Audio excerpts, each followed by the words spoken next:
인사를 좀 나누시기 바랍니다.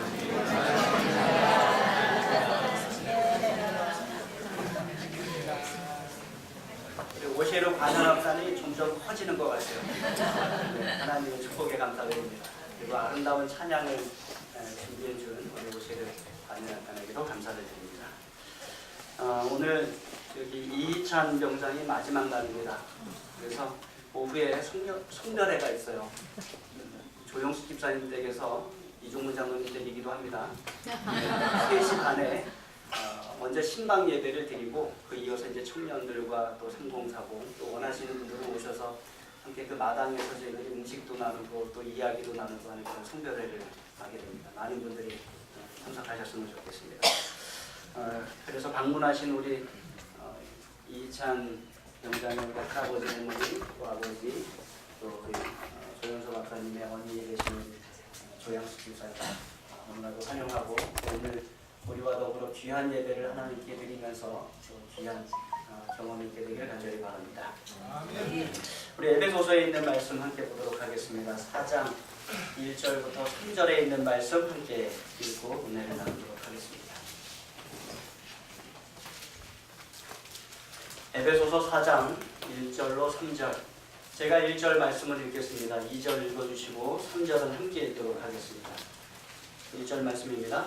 그러므로 주 안에서 갇힌 내가 너희에게 권하노니 너희는 부르심을 받은 일에 합당하게 행하여 모든 경수와 온유로 하고 오래 참음으로 사랑하는 것으로 응하고 3절 함께 읽습니다. 시작. 평안의 예는 주로 성령의 하나님의 성을 이루어 지키라. 지난 금요일과 안식일에는 우리가 주말 부흥회로 은혜를 나누었습니다. 소중한 앞에 손병식 목사님을 모시고 말씀을 듣고 오후에는 성전 건축에 대한 일종의 세미나 정도의 말씀을 저희들이 함께 나누었습니다. 근데 목사님의 말씀을 들으면서 여러 가지로 제가 성전 건축에 대하여 실제적으로 마음에 와닿는 그런 말씀들이 있었습니다. 최성현 장로님께서 우리 교회 밴드에 영상과 더불어 아주 정리를 잘 해놓으셨어요. 그래서 성전 건축에 대하여 여러분들이 기도하기 원하시면 그 밴드 페이지에 가셔서 읽어보시고 또 말씀을 다시 들으시면서 우리가 무엇을 위하여 이 세종행복교회 건축을 위하여 기도할지 거기서 좀 기도 제목들을 좀 많이 찾으시면 좋을 것 같습니다. 그런데 오늘 제가 정한 말씀을 보니까 그 목사님의 말씀을 들으면서 제가 어디에 많은 은혜를 받은 것 같고 또 무엇이 가장 크게 와닿은 것 같아요? 네, 하나됨입니다. 연합이라는 주제가 상당히 크게 마음에 와닿았습니다. 손병식 목사님께서 30년 가까이 목회를 하셨는데 교회를 몇 번 지으셨다고 말씀하셨습니까? 3번 지으셨다고 그랬어요. 참 많이 지으신 것입니다. 거의 10년에 한 번 걸로 성전 건축을 하는 그런 축복을 누리셨는데 목사님께서 심주어 말씀하신 것이 뭔가 하면 성전을 건축하는데 뭐가 중요하다? 협력이 중요하다. 연합이 중요하다. 이 돈보다 중요한 것이 연합이더라 이렇게 말씀을 하셨어요. 연합이 잘 되면 돈은 생각지도 않은 곳에서 흘러들어오더라. 아멘. 이렇게 말씀하셨어요. 그런데 역으로 생각하면 설사 돈이 있다 하더라도 뭐가 안 되면? 연합이 안 되면, 협력이 안 되면, 하나가 되지 않으면 건축이 어려워지더라 이렇게 말씀을 하시고 있습니다. 그래서 여러분 연합이 중요합니까? 네. 연합이 중요합니다. 노아 홍수 이후에 인간들이 하나님을 대항하여 바벨탑을 쌓기 시작했습니다. 우리 탑을 그 꼭대기가 하늘에 닿게 하여 우리의 이름을 내고 온 지면에 흩어짐을 면하자. 그들이 그렇게 결심을 했어요. 다시 말하면 다시는 홍수 같은 것으로 죽임을 당하지 말자. 인간들이 그렇게 결심을 한 것입니다. 그런데 그때 하나님께서 어떻게 그들의 그 바벨탑 쌓는 일을 중단시키셨는지 여러분 기억하십니까? 네. 하나님께서 그들의 바벨탑 쌓는 그 건축 물자를 없이 하셨는가요? 아니면 하나님께서 그들의 건축 기술을 없이 하셨습니까? 하나님께서 어떻게 그들을 흩으셨어요? 언어가 혼잡하도록 하셔서 그래서 그들이 서로 알아듣지 못하게 하심으로 그들이 연합하지 못하게 하셔서 하나님께서 그들을 방해하신 것입니다. 창세기 11장 6절로 7절에는 이렇게 기록하고 있습니다. 제가 6절 말씀 읽겠습니다. 7절 읽어주십시오. 여호와께서 이르시되 이 무리가 한 족속이요 언어도 하나이므로 이같이 시작하였으니 이후로는 그 하고자 하는 일을 막을 수 없으리로다. 자, 우리가 내려가서 거기서 그들의 언어를 혼잡하게 하여 그들이 서로 알아듣지 못하게 하자 하시고 이들이 악한 것으로 연합하여 바벨탑을 쌓을 때 하나님께서 그 원인을 어디에서 찾으셨어요? 하나됨에서 찾으셨습니다. 그래서 여기 보면 이르되 이 무리가 한 족속이요 언어도 하나이므로 이렇게 말씀하셨어요. 이 하나됨이 그들에게 있었다는 것입니다. 뭐 하는데 하나됨이 있었어요? 하나님을 대적하는데 악한 일을 하는데 그들이 연합이 있었고 하나됨이 있었다는 것입니다. 연합이 중요해요. 선한 일을 하는데도 연합이 중요한 것입니다. 그래서 성경에 여러 연합에 관한 말씀이 있는데 저는 오늘 특별히 에베소서 4장 1절로 6절에 있는 말씀을 읽으면서 우리가 어떻게 연합할 수 있을까 다시 한번 좀 다져보는 그러한 시간을 갖도록 하겠습니다. 에베소서 4장 1절로 3절에 있는 말씀을 다시 읽습니다. 이 말씀이 아주 중요하기 때문에 제가 반복해서 읽는 것을 여러분 양해해 주시기 바랍니다. 1절 말씀 읽습니다.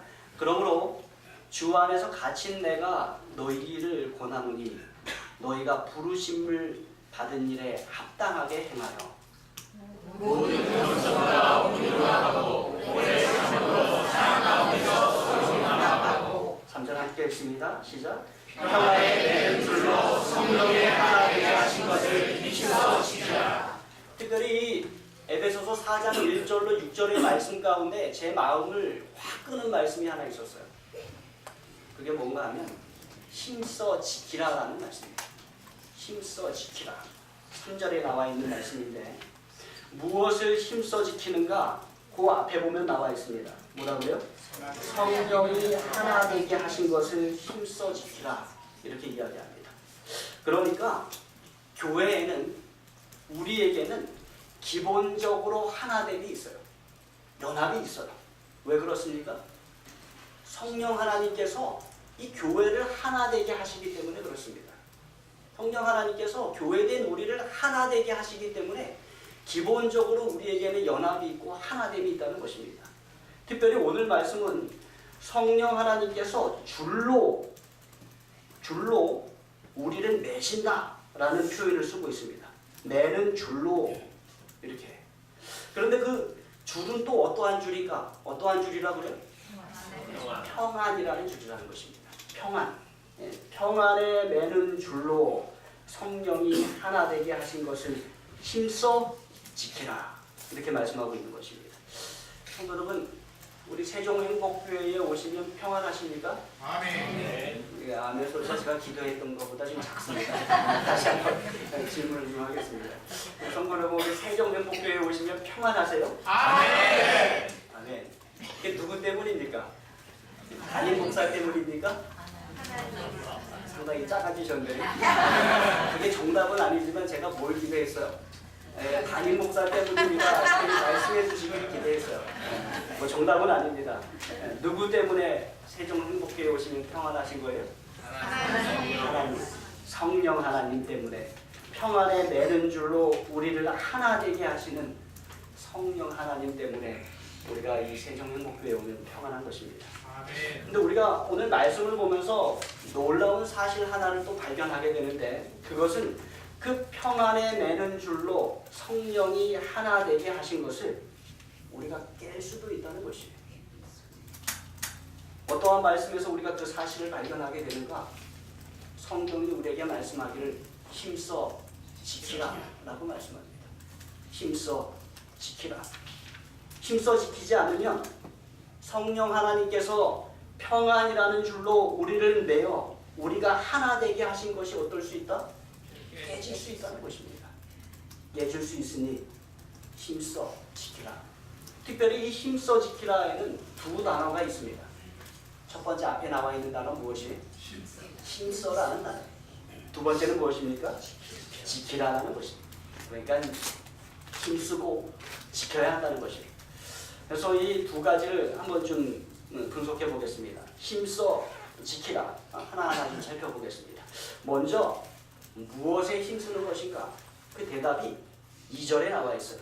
2절 말씀 우리 함께 읽도록 하겠습니다. 시작. 모든 겸손과 용감하고 오래 참음으로 사랑 가운데서 서로 용납하고. 여기 2절 말씀에 보니까 우리가 힘써야 할 4가지 덕목이 나옵니다. 눈에 그대로 잘 보이시죠? 첫 번째 덕목 뭐예요? 겸손입니다. 두 번째 무엇입니까? 온유예요. 세 번째 뭐예요? 오래 참음이에요. 네 번째는 사랑 가운데서 서로 용납하는 것입니다. 이 네 번째가 좀 깁니다. 첫 번째 겸손, 두 번째 온유, 세 번째 오래 참음, 네 번째 사랑 가운데서 서로 용납하는 것입니다. 자, 이 힘써야 될 4가지 덕목에 대하여 하나하나 자세히 좀 살펴보겠습니다. 첫 번째 무엇입니까? 겸손이에요. 겸손. 먼저 우리는 성도들로서 겸손해야 돼. 평안에 매는 줄로 성령이 하나 되게 하신 것을 지키기 위해 가장 먼저 우리가 힘써야 되는 것이 있는데 그게 겸손입니다. 겸손은요, 당시 사고방식의 겸손은 종이나 노예나 가지고 있어야 하는 덕목이었습니다. 자유인이나 주인은 굳이 겸손해야 될 필요가 없었어요.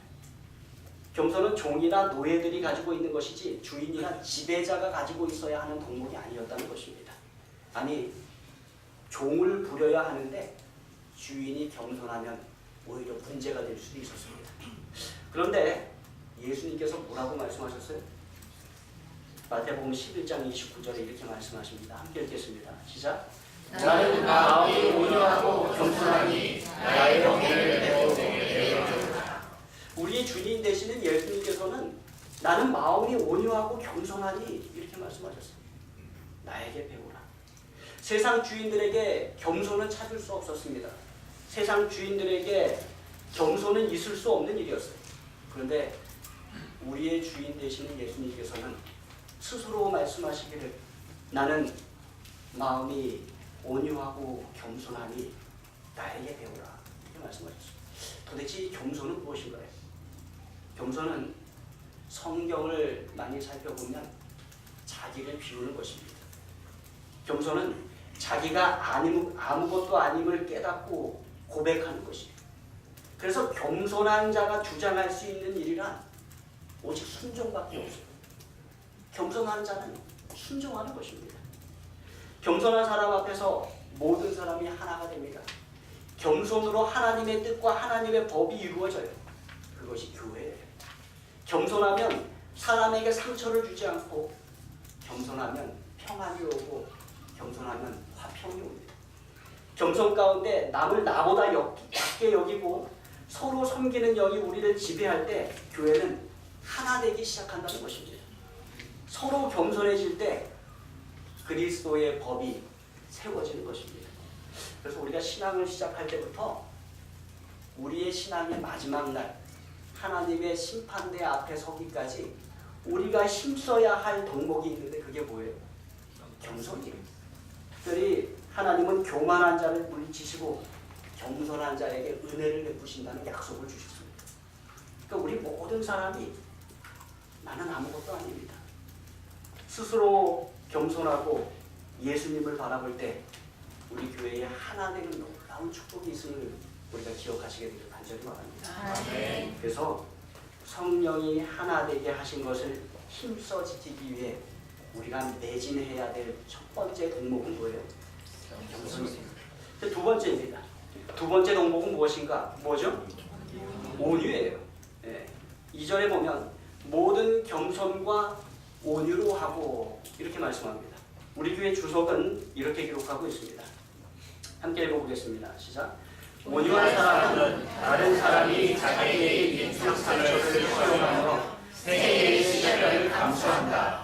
이 특성은 교회와 연합함의 필수이며 그것 없이는 곧 분열이 생긴다.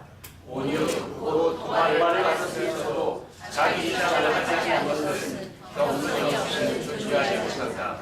아멘. 참 온유는 놀라운 축복입니다. 온유한 사람은 다른 사람이 자기에게 입힌 상처를 수용하며 받아주는 거예요. 그리고 생애의 시련으로 감수하는 것입니다. 이 온유는 교회가 연합하는데 필수이고 온유가 없으면 분열이 생깁니다. 온유, 곧 도발을 받았으면서도 자기 주장을 하지 않는 것은 뭐가 없이는 존재하지 않아요? 겸손이 없이는 존재하지 않습니다.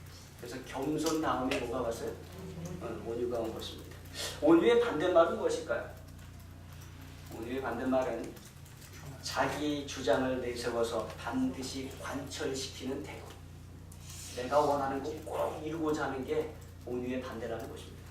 함부로 말하는 거친 태도, 또 무정하고 가혹한 태도, 이런 것입니다. 우리가 배우게 되는 것은 죄인은 온유하기 힘들다는 것입니다. 화를 자주 내는 사람은 온유할 수 없다는 것입니다.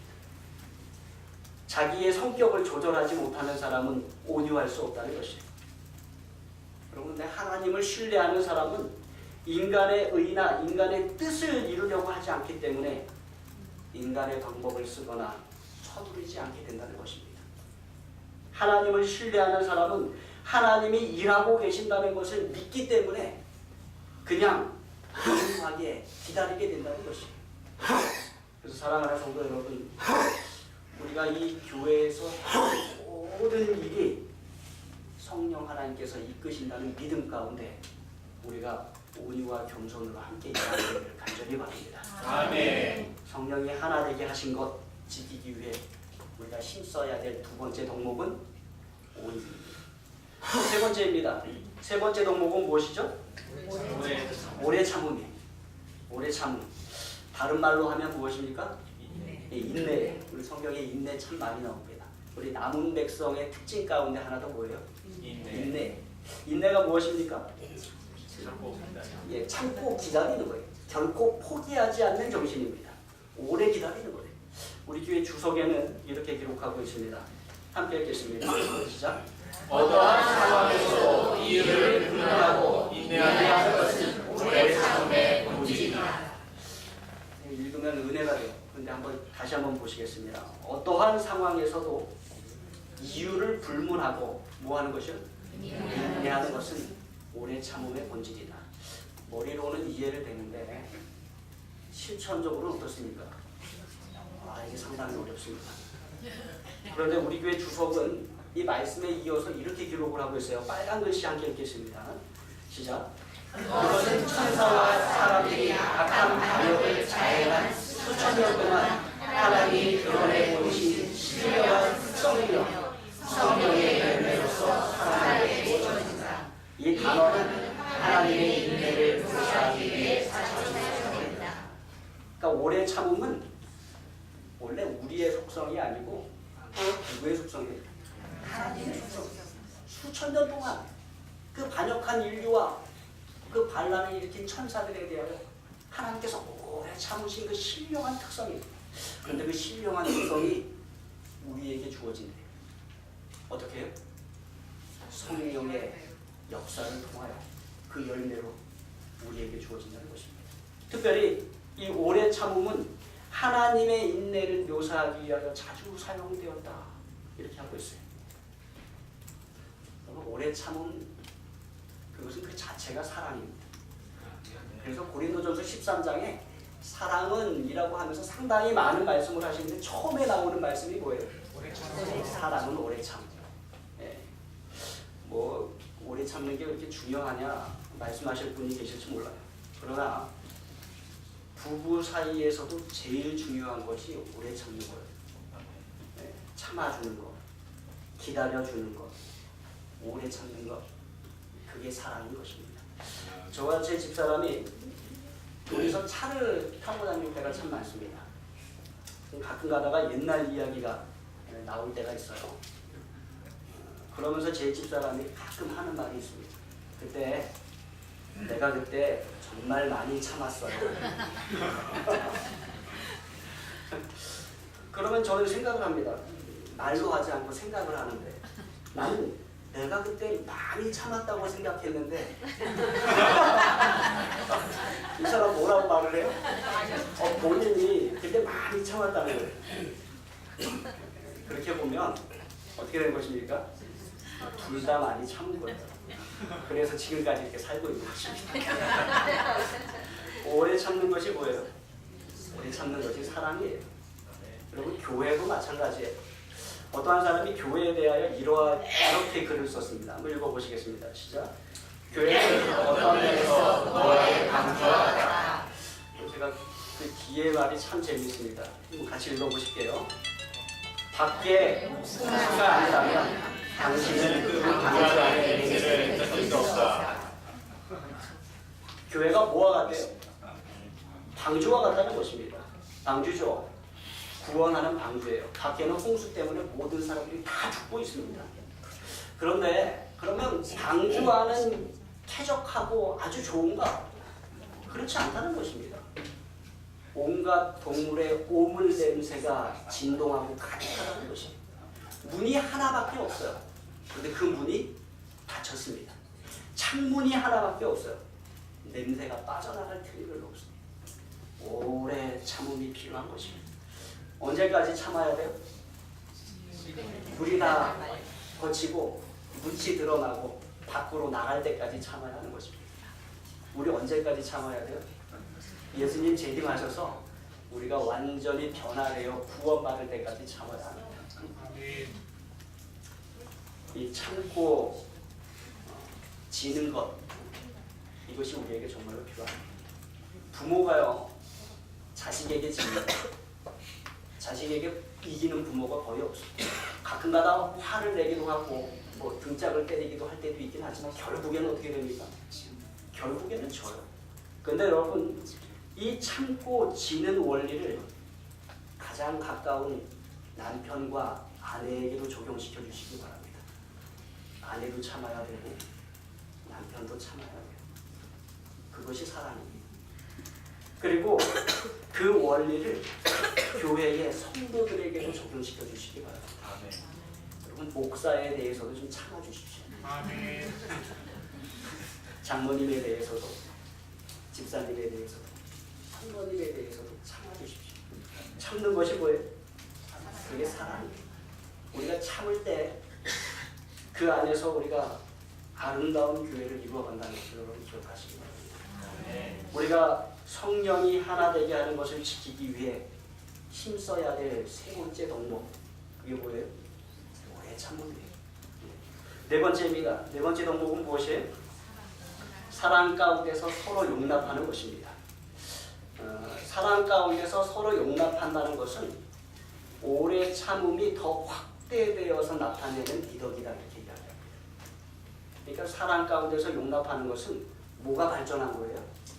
네, 오래 참은 것이 발전해서 그렇게 된 거예요. 골로새서에도 3장 13절의 말씀에 보면 서로 용납하라 라는 권면이 나옵니다. 이 용납이란 무엇인가? 상대방의 연약함과 결점을 포함하는 모든 것을 인정하고 받아들이는 것이 용납이라고 해요. 결점과 잘못된 것들과 연약한 것들 다 받아들이고 수용하는 것입니다. 그런데 이 에베소서에서 서로 용납하라는 권면에는 특별히 뭐가 붙었어요? 사랑 가운데서 라는 말이 붙었어요. 사랑 가운데서. 그러니까 결국에는 뭐예요? 결국에는 사랑이에요. 결국은 사랑입니다. 여러분, 우리가 사랑하면 그 앞에서 겸손합니다. 우리가 누군가를 사랑하면 그 앞에서 우리는 온유해요. 우리가 누군가를 사랑하면 우리는 그 앞에서 오래 참습니다. 우리가 누군가를 사랑하면 그 사람을 용납할 수 있는 것이 결국엔 뭐예요? 사랑이에요. 그래서 성령이 하나 되게 하는 것을 지키기 위해서 우리가 힘써야 될 것은 무엇인가? 그것은 사랑하는 것입니다. 그 사랑 안에서 겸손하고 온유하고 오래 참고 용납하는 것이에요. 우리 교회가 성령이 하나 되게 하신 것을 지키기 위하여 이 덕목들을 실천하는 저와 여러분들을 간절히 바랍니다. 근데 여기서 우리가 한 가지 더 기억해야 될 것이 있는데, 그것은 이 네 가지 모든 덕목들이 부르심에 합당한 삶을 사는데 꼭 필요한 덕목들이라는 것입니다. 1절 말씀 다시 읽겠습니다. 읽겠습니다. 시작. 그러므로 주 안에서 같이 내가 너희를 권하노니 너희가 부르심을 받은 일에 합당하게 하라. 여기 부르심이라는 단어가 나옵니다. 부르심. 여러분, 우리가 스스로 이곳에 오지 않았어요. 저와 여러분이 다 부름을 받아서 이곳에 나왔습니다. 우리가 누구에 의하여 근데 부름을 받았는가? 누구에 의하여 부름을 받았습니까? 하나님에 의하여 부름을 받았어요. 여러분들이 이곳에 목사가 불러서 나오신 건 아니에요. 여러분들의 친구가 어떤 성도가 초청해서 이곳에 나온 건 아닙니다. 여러분들이 다 이곳에 나오신 것은 하나님께서 여러분을 부르셨기 때문에 성령 하나님의 인도 속에서 이곳에 나왔음을 여러분 기억하시기 바랍니다. 아멘. 그래서 우리의 신앙의 출발점은 무엇이에요? 하나님의 부르심이에요. 성령의 인도하심이에요. 하나님이 우리를 부르셨고 하나님이 우리를 구원하셨고 하나님께서 구원받은 우리에게 당신의 사명을, 당신의 일을 맡기신 것입니다. 그리고 이 교회의 하나됨을 위하여 성령이 하나되게 하는 것을 지키기 위해서 우리 보고 어떻게 살으라고 말씀하시는 거예요? 모든 일에 겸손하고 온유하고 오래 참고 사랑 가운데서 서로 용납하라 라고 말씀하신 것입니다. 이 부름에 합당한 이 모든 종목들이 저와 여러분의 삶 가운데서 온전히 실천되게 되기를 간절히 바랍니다. 아멘. 이제 큰 두 번째 가보시겠습니다. 큰 첫 번째는 기억하십니까? 제가 하도 첫 번째 안에 여러 가지를 말씀드려서 잘 기억이 안 나실 수도 있어요. 큰 첫 번째는 무엇이었어요? 힘써였습니다. 힘써. 뭐에 힘쓰는가? 그렇게 해서 말씀드린 게 겸손이요, 온유요, 오래 참음이요, 사랑 가운데 서로 용납하는 데 힘써야 한다라고 말씀드렸습니다. 그 다음에 남아있는 단어가 무엇이에요? 지키라. 예, 지키라라는 것입니다. 지키라. 힘써 지키라. 예, 지키라는 영어로 보니까 유지하다입니다. 유지하는, 일정하게 유지하는. 제가 유지하다라는 말씀을 들을 때 떠오른 곳이 있었어요. 이 두 가지입니다. 왼쪽, 오른쪽. 왼쪽에 있는 것은 무엇이죠? 이게 온도계입니다. 요새는 이게 잘 안 보시기 때문에 모르실 수도 있어요. 온도계, 온도를 재는 것입니다. 오른쪽에 있는 것은 무엇입니까? 네, 에어컨의 리모컨입니다. 네, 두 가지예요. 자, 이 두 가지에 다 숫자가 나와 있어요. 이 온도계에 나타나 있는 숫자는 무엇을 가리킵니까? 만약에 여기 20이라는 그 숫자를 눈금이 가리키면 이게 뭘 나타내는 거예요? 예, 그곳의 온도가 20도라는 것을 나타내는 것입니다. 그렇죠? 그리고 만약에 우리 예배당 안에 그 온도계가 있고 20도를 가리킨다면 우리 예배당 안의 온도가 20도라는 것을 가리키는 것입니다. 그럼 이 오른쪽에 이 에어컨의 리모컨, 여기에도 숫자가 나와요. 여기 18이라고 적혀져 있는데 이 숫자는 무엇을 나타내는 것입니까? 그렇죠. 유지하고자 하는 온도예요. 그거는 실제 이곳의 온도가 아니라 맞추어져 있는 온도입니다. 그래서 에어컨은 그 온도에 다다르기까지 계속해서 어떻게 합니까? 계속해서 일을 합니다. 계속해서 찬 공기를 내보내고 더울 때는 찬 공기, 추울 때는 더운 공기를 내보내서 그 온도를 유지하는 것입니다. 여러분, 하나님께서 우리에게 바라시는 것은 우리가 온도계 되기를 바라지 않으십니다. 뭐 되기를 바라세요? 리모컨 되기를 바라십니다. 컨트롤러 되기를 바라십니다. 또 온도계는 우리에게 무엇을 알려주는가 하면 이곳이 덥다, 춥다만 알려줘요. 온도가 낮다, 높다, 요거만 알려줍니다. 그런데 이 온도 조절기는 그 숫자를 맞춰놓으면 뭐 하는 거예요? 일을 하는 거예요. 그 온도에 맞추기 위해서 겨울에는 따뜻해지도록, 여름에는 시원해지도록 계속해서 일을 하는 것입니다. 하나님께서 우리에게 원하시는 것은 우리가 그저 교회에 앉아서 왜 이렇게 썰렁해? 왜 저 사람 그렇게 열을 내? 차갑다, 뜨겁다 이렇게 불평하는 것이 아니라 우리가 교회의 온도 조절기가 되어서 차가우면 어떻게 하길 바라세요? 네, 따뜻하게 만들기 원하시는 것입니다. 그리고 더우면 어떻게 하길 원하시는 거예요? 시원하게 만들어주기를 원하고 계시는 것입니다. 여러분, 우리가 이 온도 조절기를 추운데 더 춥게 만드는 데 사용하지 않습니다. 더운데 더 덥게 만드는 데 사용하지 않아요. 우리는 교회가 냉랭하면 따뜻하게 만드는 온도 조절기가 되어야 합니다. 우리는 교회가 싸워서 너무 뜨거우면 그것을 가라앉히는 온도 조절 역할을 하는 사람이 되어야 하는 것입니다. 그러한 일들을 어떻게 이루어내는가? 그 답이 다시 2절이에요. 겸손, 온유, 오래 참음, 사랑 가운데서 서로 용납하는 것. 그렇게 함으로써 우리가 온도 조절기의 역할을 교회 내에서 이루어가는 것입니다. 그럼 우리는 왜 하나가 되어야 하는가? 이것도 중요합니다. 왜 하나가 되어야 하는가? 이게 4절로 6절에 그 말씀에 답이 나와 있습니다. 함께 읽어보도록 하겠습니다. 제가 4절 말씀 읽고 성도님도 5절 읽어주시고 6절은 함께 읽겠습니다. 4절입니다.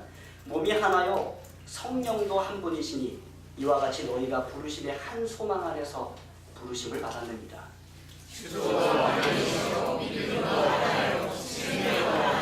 6절 함께 했습니다. 시작. 하나님도 한 분이시니 곧 만유의 아버지시라. 만유 위에 계시고 만유를 통일하시고 만유 가운데 계시도다. 왜 하나님은 우리가 하나 되기를 원하시는가? 그리고 왜 우리는 하나가 되어야 하는가? 여기 7가지로 설명합니다. 첫 번째, 그리스도의 몸이 하나이다. 두 번째, 성령이 한 분이시다. 세 번째, 소망이 하나이다. 네 번째, 주님이 한 분이시다. 다섯 번째, 우리의 믿음이 하나이다. 여섯 번째, 우리가 받은 침례가 하나이다. 일곱 번째, 우리가 한 하나님을 섬기고 있다. 이 중요한 가치들이 전부 다 뭐라는 거예요? 하나라는 것입니다. 여러분, 하나로 하나님께서 일하세요. 그러면 우리가 둘이 될 수 있습니까? 둘이 될 수 없어요. 우리가 하나일 수밖에 없다는 것입니다. 가룟복음 2절에 이렇게 기록하고 있습니다. 함께 읽겠습니다. 시작. 그리스도의 임재하심이 바로 능력의 요인이 된다. 모든 양과 다툼을 그치라. 사랑과 연합 정신이 넘치도록 하라. 모든 신자들은 성령의 지도를 따라 행동을 취하라. 만일 하나님의 백성들이 전적으로 저희 자신을 하나님께 바친다면 하나님께서는 그들로 말미암아 상실되었던 능력을 저들에게 회복시켜 주실 것이다. 놀라운 약속의 말씀이에요. 말씀을 시작하면서 저는 손병식 목사님께서 성전 건축을 위해서 연합, 하나됨이 가장 중요하다라고 말씀드렸던 것을 가지고 시작을 했습니다. 목사님의 경험에서 나온 말씀이에요. 그런데 손 목사님께서 말씀하시면서 연합을 깨는 것은, 하나됨을 깨는 것은 교회 밖에 있지 않고 교회 안에 있습니다라고 얘기를 했습니다. 그러면서 덧붙여 말씀하시기를 연합을 깨는 것은 많은 사람이 그렇게 하는 것도 아니고 한두 사람이 그렇게 합니다. 또 덧붙여 말씀하시기를 누가 그렇게 한다? 목사나 장로가 또는 유력한 자가 그렇게 한다 말씀하셨습니다. 참 제가 두려웠습니다. 소망하기는 제가 그러한 목사 되지 않기를 간절히 바랍니다. 아멘. 그리고 우리 교회 가운데 그러한 분들이 한 분도 일어나게 되지 않기를 간절히 소망합니다. 아멘. 소망하기는 우리 교회가 하나님의 사랑 가운데서 모든 일에 겸손과 온유와 오래 참음과 사랑 가운데서 서로 용납함으로 힘써 하나됨을 이루게 되기를 간절히 바랍니다. 또 그렇게 성령이 하나 되게 하신 것을 온전히 지키게 되기를 간절히 바랍니다. 아멘. 새 성전이 완성되는 그날까지 저와 여러분이 하나님 안에서의 연합이 하나됨이 성령의 인도로 곤고하게 되길 바라면서 말씀을 마치겠습니다.